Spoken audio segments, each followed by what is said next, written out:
அன்பினர்களே, நேற்றைய நெய்னா மிகப்பெரிய ஊடக ஒரு அறிக்கையை விட்டிருக்கின்றார். நேரடியாக ஈரானின் 7,000 ராணுவ மற்றும் நேவி தளங்களையும் இலக்குகளையும் அழித்திருக்கும் என்று சொல்கின்றார். ஆனா இங்க பார்த்தா சண்டை ஏறிக்கொண்டே போகுது. அப்புறம் அவர் மிகப்பெரிய வெற்றி கண்டதாகவும் அதில் ஈரானின் கெட்ட வேலையாக ஹார்முஸ் ஜலசந்தியில் எண்ணெய் ரூட்டை ஒழித்ததாகவும் அதை மறைத்ததாகவும் அதனால் நாங்கள் அந்த தாக்குதலை செய்திருக்கோம் என்று சொல்றார். அது ஒரு புறம். நேட்டோ நாடுகளை ஹார்முஸ் ஜலசந்திக்கு அழைத்திருப்பதும் அது ஜப்பானும் ஆஸ்திரேலியாவும் வர மறுத்துட்டு ஜெர்மனி சொல்லி இருக்குது, நாங்கள் உங்கள் கருத்தை பரிசீலிக்க வேண்டும் என்று. ஆக அதுவும் நடக்க போற காரியம் இல்லை. இருட நாங்க உங்களை கூப்பிட்டு பார்த்து நீங்க வரல, அதை நான் தனியே பார்க்கிறேன் என்று அடிச்சு கொண்டிருக்கிறார். இப்ப நேற்று இரவே ஹாக் தீவை கைப்பற்றிற்காக ஒரு மிகப்பெரிய படையை நேற்று இறக்கி இருக்கிறார். ஹாக் தீவு என்ன? ஈரானின் எண்ணெய் வளமிக்க பகுதி. அந்த பகுதியை முற்றுமுழுதாக கைப்பற்றிற்காகத்தான் அந்த ஏரியாவில் வெடிப்பு சத்தம் கேட்டிருக்கின்றது நேற்று நள்ளிரவு முதல். ஆனால் இன்னும் சேதாரங்கள் எமக்கு கிடைக்கவில்லை. மிகப்பெரிய தாக்குதல் ஒன்றை தொடுத்திருக்கின்றார் தன்னந்தனியாக நின்று. இதே நேரம் ஜப்பானில் இருந்து 5,000 துருப்புக்கள் கொண்ட ட்ரிபோலி அது இருக்கு இல்லையா, அது வாரத்துக்கு 2 வாரம் பிடிக்குமா. அப்ப வெளிக்கு 2 days தானே. அப்ப 2 days என்றால் இன்றைக்கு 17ல 2 5 கிட்டத்தட்ட இந்த 2 வாரம் இந்த மாசம் கிடைச்சுதான். அப்ப ஆக அது ஏப்ரல்லாம் வேற. ஆக என்ன ஹார்முஸ் ஜலசந்தில சண்டை முடியலையே. இவர் 7,000 இலக்கு தாக்கினா அப்ப நாடு முழுவதும் இலக்கு வச்சிருக்கானா? நெய்னா நாரவாய் வேறவாய் மிகப்பெரிய பொய் அவிச்சு கொண்டிருக்கிறார். இதனிட்டில அவங்களோட செனட் ஒரு உறுப்பினர் சொல்றார், இவர இந்த அமெரிக்கா போர் விடயத்தில இவர் மிகப்பெரிய பிழையை செய்து விட்டார் நெய்னாண்டு. அது யார் சொல்றாங்க? அவங்களோட அமெரிக்காவில் இருக்கிற அவங்களோட செனட் தான் சொல்றார்.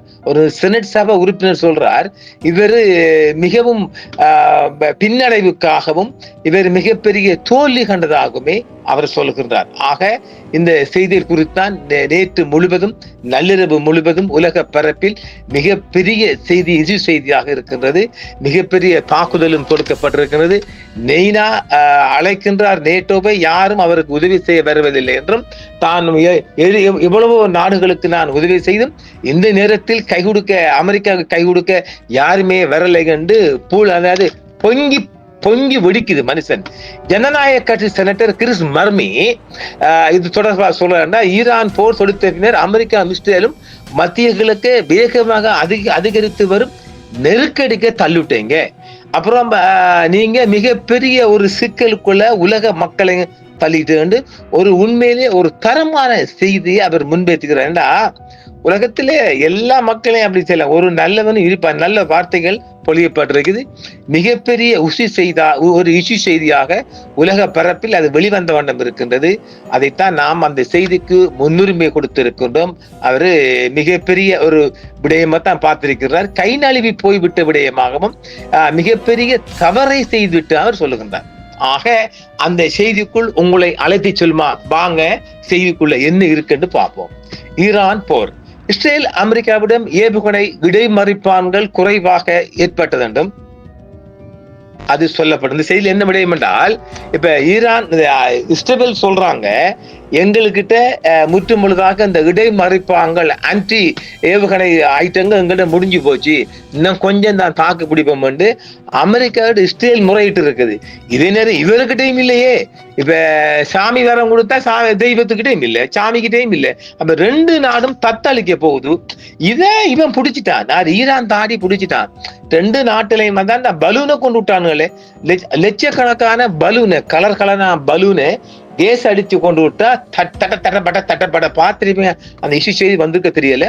தடப்பட அடிச்சிடுச்சு. இப்ப இந்த போர்ல இஸ்ராயலுக்கிட்ட முற்றுமுழுதாக ஏவுகணை இடைமறிப்பாங்கள் முடிஞ்சு போயிடுச்சாம். அதையும் அமெரிக்கா விட்டு அங்க முறையேற்றிக்கிறாங்க. அப்ப ஆக இந்த செய்திக்குள்ள நம்ம போவோமா? பாருங்கள், செய்தியின் முற்றுமுழுதாக அலசுவோம். ஈரானுடனான போரின் போது இஸ்ராயல் ஏவுகணை பாதுகாப்பு இருப்பு கடுமையான அழுத்தத்தில் இருப்பதாக அமெரிக்க அதிகாரிகள் கூறுகின்றனர். ஈரான் போர் இடைமறிப்பாங்கள் மிச்சம் குறைஞ்சிடுச்சா. ஈரான் மீதான அதன் போர் 3வது வாரத்தில் நுழையும் போது அதன் பாலிஸ்டிக் ஏவுகணை இடைமறிப்பான்களின் விநியோகம் ஆபத்தான முறையில் குறைந்து வருவதாக இஸ்ரேல் அமெரிக்காவை எச்சரித்துள்ளதாக செமாபோருடன் பேசிய அமெரிக்க அதிகாரிகள் தெரிவித்துள்ளார்கள். கடந்த ஆண்டு ஈரானுடனான சண்டைக்கு பிறகு இஸ்ரேலிய பாதுகாப்பு அமைப்புகள் ஏற்கனவே குறைந்துவிட்ட தற்போதைய மோதலில் நுழைந்திருப்பதாகவும் அப்போது அதிக எண்ணிக்கையிலான இடைமறிப்பான்கள் உள்வரும் ஏவுகணைகளை தடுக்க பயன்பட்டன என்றும் ஈரானின் தொடர்ச்சியான தாக்குதல் இஸ்ரேலின் நீண்ட தூர வான் பாதுகாப்பு வலையமைப்பில் மேலும் அழுத்தத்தை ஏற்படுத்தியுள்ளது. ஈரான் அதன் சில ஏவுகணைகளில் கொத்து வெடிமருந்துகளையும் பொருத்தியுள்ளது. இது இடைமறிப்பு முயற்சிகளை சிக்கலாக்குகிறது மற்றும் இஸ்ரேலின் கையிருப்பு குறைவதை துரிதப்படுத்தும் என்று தகவல்கள் குறிப்பிடுகின்றன. பல மாதங்களாக வாஷிங்டன் இந்த பிரச்சனையை அது அறிந்திருந்த என்றும் ஒரு அமெரிக்க அதிகாரி செமாபோரிடம் கூறியிருக்கிறார். இது நாங்கள் எதிர்பார்த்த ஒன்றுதான் சொல்றாராம். அமெரிக்கா இது போன்ற பற்றாக்குறைகளை எதிர்கொள்ளவில்லை என்றும் குறிப்பிடத்தக்க இடைமறிப்பான் இருப்புகளை வைத்திருக்கிறது என்றும் அதே அதிகாரி வலியுறுத்தினார்.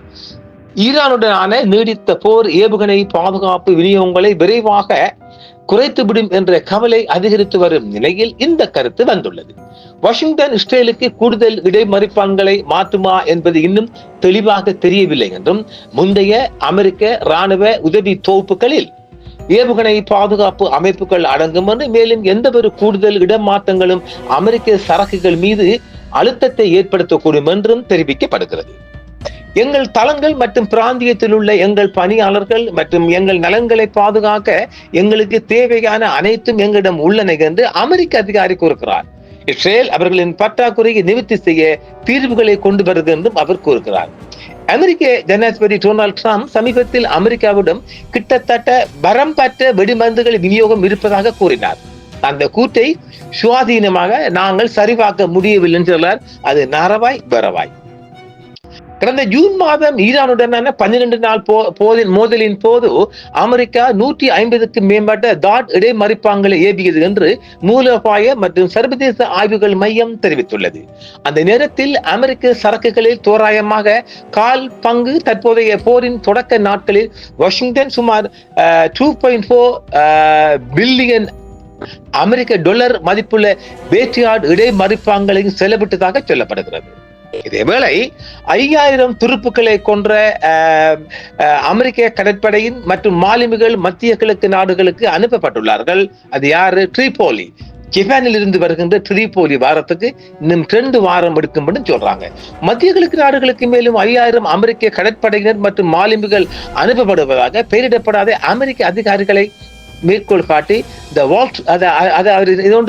வால் ஸ்ட்ரீட் ஜேர்னல் வெள்ளிக்கிழமை செய்தி வெளியிட்டாலும் அது வந்து சேருவதற்கு 2 வாரம் எடுக்கும் என்று சொல்லப்படுகின்றது.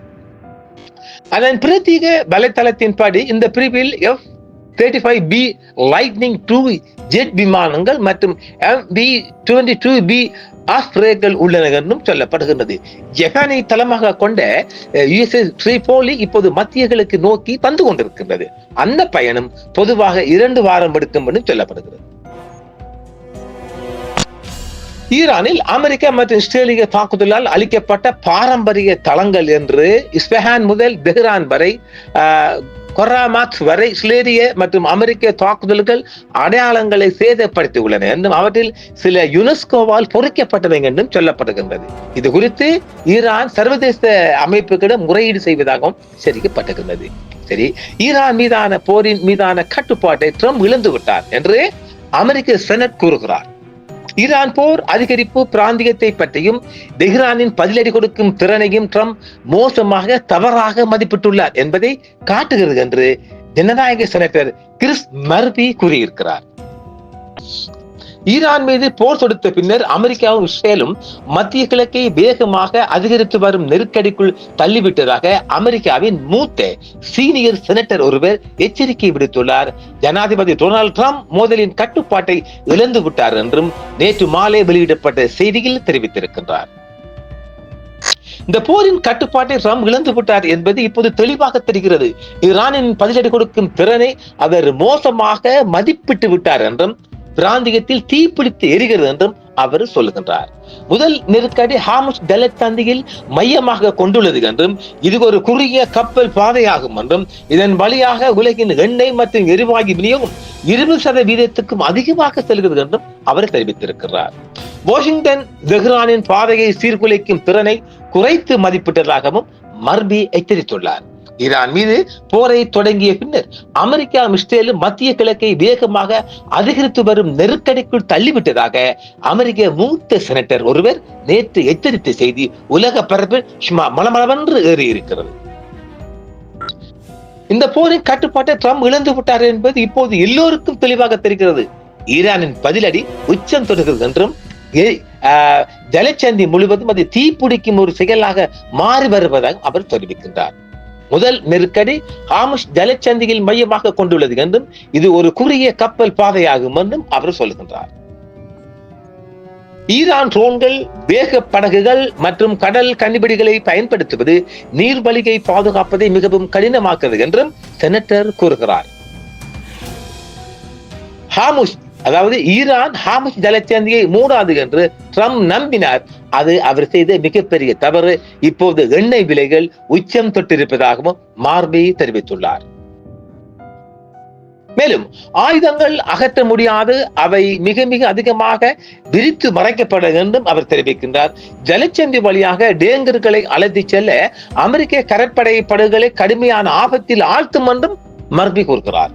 இரண்டாவது நெருக்கடி நவீன போரில் ட்ரோன்களின் வளர்ந்து வரும் பங்கில் இருந்து உருவாகுது என்று மர்பி தெரிவித்துள்ளார்.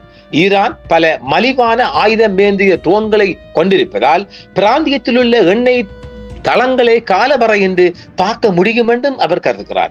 கப்பல் போக்குவரத்து மற்றும் எரிசக்தி உற்பத்தியை சீர்குலைத்த வளைகுடாவில் நடந்த தாக்குதல்களை மர்பி சுட்டிக்காட்டியுள்ளார். உக்ரைனில் நடந்த போர் ஏற்கனவே நவீன மோதலை எவ்வாறு மாற்றியுள்ளது என்பதை நிரூபித்து உள்ளது என்றும் அமெரிக்க அதிபர் டொனால்ட் ட்ரம்ப் அதிலிருந்து பாடம் படிப்பிக்க வேண்டும், பாடம் கற்றுக்கொள்ள வேண்டும் என்றும் அவர் தெரிவித்திருக்கிறார். ட்ரம்ப் உக்ரைன் போரில் கவனம் செலுத்தியிருந்தால் போர் எவ்வாறு மாறிவிட்டது என்பதை அவர் கவனித்திருப்பார். ஆனால் ட்ரம்ப் அவ்வாறு செய்யவில்லை என்பது அவர் செய்த மாபெரும் முட்டாள்தனமான தவறு என்றும் செனட்டர் மர்வி தெரிவித்திருக்கின்றார். இந்த செய்தி நேற்று நள்ளிரவு முதல் மிகப்பெரிய கலக்குகின்றது. நெய்னா எல்லா பக்கத்தாலே அடி வாங்குறான். பாவி அட தவளவாயா, உனக்கு எதுக்கு இது? அவன் நாங்களே ஏற்கனவே பலமுறை சொல்லியிருந்தோம், நெய்னாட டீம் அடி வாங்கி சாக போகுது ஹார்முஸ் ஜலசந்தியில இப்ப ஹார்க் ஐலண்ட்ல நேற்று ஃபுல்லா தாக்கியிருக்கார். சேதம் சேதாரம் நமக்கு கிடைக்கட்டும். அது அவ வெற்றி என்னன்னா அங்கிருந்து அந்த படைகள் அகற்றி விட்டு ஹார்க் ஐலண்ட ஃபுல்லா அந்த வர்ற ட்ரிபோலி வருது இல்ல, அவங்களை வச்சு ஃபுல்லா காட் பண்ண அங்க எண்ணெயே உறிஞ்ச போறார். இதை விடுவானா ஈரான்காரன்? ஈரான் தாடி என்ன செய்வான்? தனக்கு கிடைக்காது, யாருக்குமே கிடைக்க கூடாது. ஏன் அந்த எண்ணெய் தளத்தை எண்ணெய் ஒயில் பிளான் அழிக்கலாம் இல்ல. அதே மாதிரி 2 வாரம் டைம் இருக்கு ட்ரிபோலி வாரத்துக்குள்ள. அதுக்குள்ள அதுல நாங்கள் நம்மளால தாக்கு பிடிச்சு வச்சிருக்கலாண்டு 2 ஐலண்டையும் கொண்டு கொளித்துடுவான் ஈரான் தாடி. பார்த்துக்கொள்ளு நெய்னா. ஆக நெய்னா திரும்பும் திசையெல்லாம் தோல்வியும் கேவலமும் அவமானமும் தவளவாயம் பட்டு கொண்டிருக்கிறான். பார்க்கலாம் அடுத்த காணொளியில். அன்புகளே, என்றும் உங்களுடன் சன்ரைஸ் இந்தியா டிவி சப்ஸ்கிரைப் பண்ணுங்கள், பெல் பட்டனையும் கிளிக் செய்யுங்கள். உங்கள் ஆதரவே எங்கள் சேவை. ஆதரவு தாருங்கள், அரவணைப்போம். மறக்காம சர்ப்ரைஸ் பண்ணுங்க. தேங்க்யூ.